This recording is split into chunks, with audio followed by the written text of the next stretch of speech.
नमस्कार। जय राधे राधे श्याम राधे राधे। जय वृंदावन बिहारी लाल की जय। कृष्ण कन्हैया लाल की जय। बांके बिहारी लाल की जय। जय राधा श्याम सुंदर लाल की जय। जय राधे राधे श्याम राधे राधे।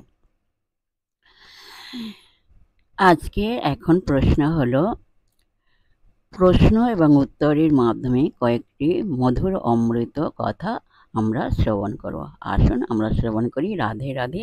এখন প্রশ্ন হলো, কৃষ্ণকে পাওয়ার জন্য রাধা রানীকে প্রার্থনা করলে সহজেই কৃষ্ণ পাওয়া যায়। বৃন্দাবনে সবাই রাধে রাধে বা জয় শ্রী রাধে বলে ডাকেন। ইস্কনে হরে কৃষ্ণ বলেন, জয় রাধে বলেন না কেন? রাধে রাধে। আসুন আমরা এই প্রশ্নের উত্তর জানি। স্থানীয় লীলা স্মৃতি অনুসারে বিভিন্ন স্থানে ভগবানের নামে বিভিন্ন বল শোনা যায়। যেমন কুরুক্ষেত্রে জয় শ্রীকৃষ্ণ, বৃন্দাবনে রাধে রাধে, এক চক্রায় জয় নিতাই, মায়াপুরে গৌরাঙ্গ প্রভৃতি বল লোকমুখে শোনা যায়। শ্রী চৈতন্য মহাপ্রভুর অনুগামীগণ রাধা ও কৃষ্ণ উভয়কেই একসঙ্গে ডাকতে ভালোবাসেন। যুগ ধর্ম হলো হরে কৃষ্ণ মহামন্ত্র উচ্চারণ করা। হরে কৃষ্ণ কথাটির মানে হচ্ছে হে রাধে হে কৃষ্ণ। শ্রী গৌরাঙ্গ পার্ষদ শ্রীল নরোত্তম দাস ঠাকুর গেয়েছেন, কৃষ্ণ নাম গানে ভাই রাধিকা চরণ পাই, রাধা নাম গানে কৃষ্ণচন্দ্র।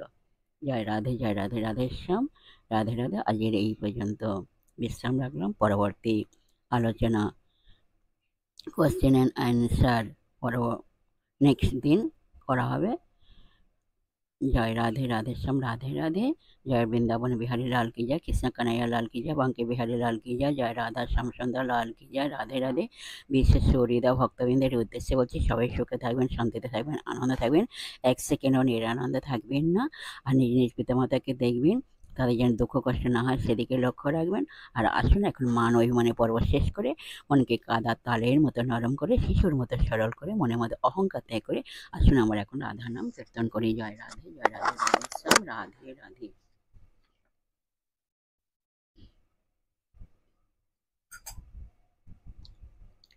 যদি চলে যাই পথে শ্যাম যায় মোর সাথে সাথে, আমি যদি চলে যাই পথে শ্যাম যায় মোর সাথে সাথে, চরণে চরণ ঠেকাইয়া, চরণে চরণ ঠেকাইয়া। রাধা রাধা রাধা রাধা রাধা রাধা রাধা রাধা রাধা রাধা রাধা রাধা রাধা। বলো রাধা রাধা রাধা রাধা রাধা রাধা রাধা রাধা রাধা রাধা রাধা রাধা।